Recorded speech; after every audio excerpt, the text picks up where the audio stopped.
Jill, founder of Kids Baking Club. How are you doing today? Today we're going to be making something fun. I actually called them Jill's Chips Cookies because we're using potato chips and chocolate chips to make the most amazing sweet and salty cookies. If you like kettle popcorn, you know where it's the salt and the sugar, they mix it together. I love that taste. And this is what you're going to get. It's going to be a little bit sweet, a little bit salty, and it's going to be delicious. And are you ready to get started? Remember to like, love this video because it helps other people.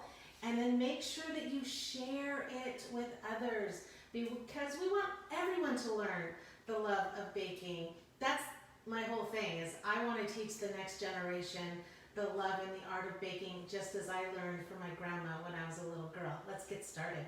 Okay, I'm going to put the bag of chips away because I've already smashed them. As you can see, that's the fun part. Get your chips. I did use the chips that are a little bit sturdy. These are called the kettle style chips, or like the ruffled chips. Not the real soft chips. You want the ones that are really going to be crunchy because that makes them really, really good. So I'm going to put these underneath. All right, so we're going to start out with 2 sticks or 1 cup of butter, and you want this softened. I'll even see how you can see it's softened. It's pretty warm right now where I live, so I just left it out on the counter, and this is how soft it got.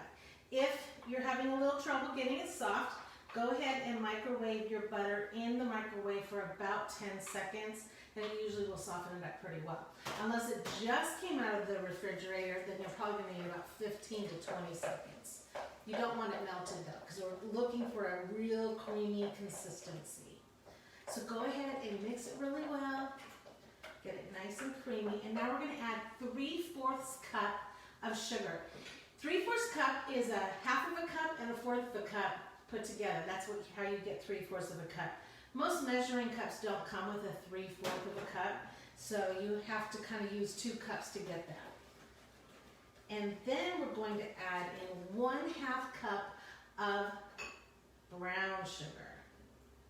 And that brown sugar is going to create some moisture in the cookies. They're going to be so, so good. Now the eggs, you want to set the eggs out on your counter for about 20 minutes before you put them in your recipe, because we don't want to put cold eggs into butter that we just softened. We don't want to cool the butter, because then you get those butter spots in your cookies. So go ahead and crack your eggs. Always have a towel next to you, because you always get egg yuck on your thing. And we're going to mix this really well. If you have a mixer, you can do this, but I actually like to teach kids just to mix. Gets their muscles going, large motor skills. Can you tell I'm a preschool teacher? Get them working in there. And also then you get to start smelling it so good. Now we're going to get 2 teaspoons of pure vanilla extract. Go ahead and pour that in. We're going to mix again. Now usually I do a 2-bowl method because when you're adding flour and dry ingredients, you really want to make sure that all the dry ingredients are mixed really well together. But since there's only 2 dry ingredients for this recipe, I'm just going to put the 2 cups of flour right on top.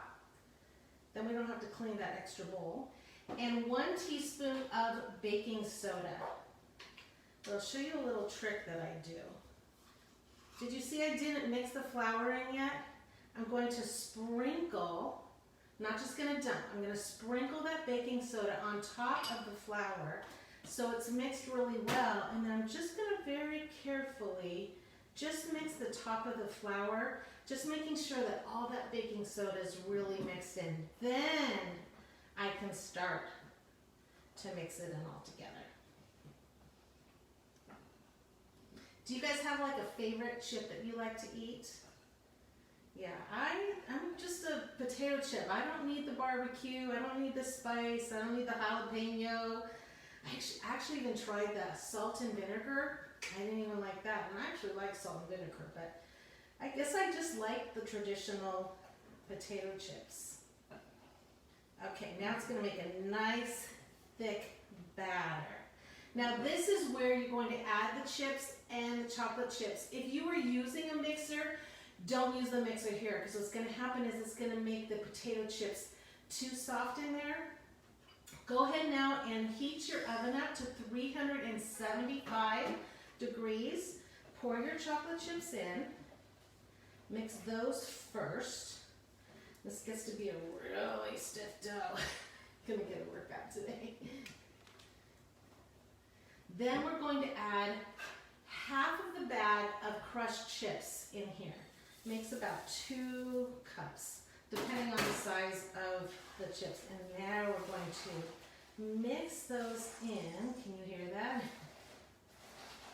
Sounds like crushed chips in there. Yes, looks so good. Now just to make it so it looks amazing when you bake it, I'm going to get a baking pan.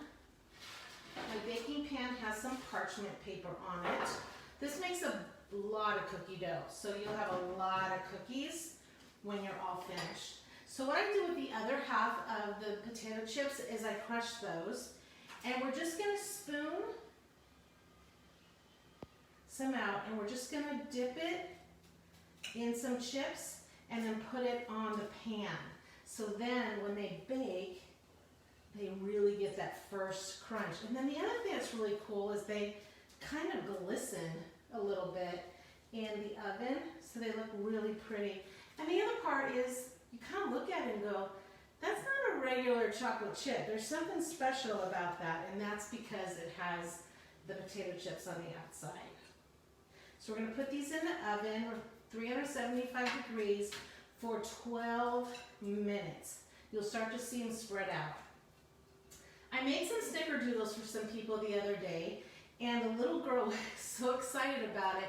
She told her mom, she said, those are one of the best cookies I've ever had. What does Jill do to make them so soft? And I told the mom that what I do is I usually take the cookies out of the oven 2 minutes before the regular time to let them continue to bake on the pan out of the oven. So for a chocolate chip cookie or snickerdoodles like I made her, those turn out really, really good. All right, these are gonna go to the oven. If you want this printable recipe, just go to my blog, go to kidsbakingclub.com, click the blog, and you'll see this recipe. You'll just go to the cookies and bars, click that, and then you'll find it, or just put in potato chips on the search bar and you'll find it. All right, thank you for joining me today. Hey, if you want to be a member of Kids Baking Club, we're doing all of our holiday boxes right now.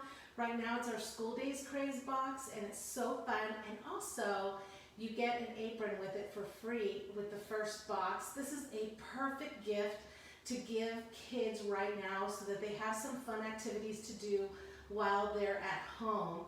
Baking is one of the best life skills that you can learn. Well, thanks for joining me today, and I will see you guys really soon. All right, take care. Bye-bye.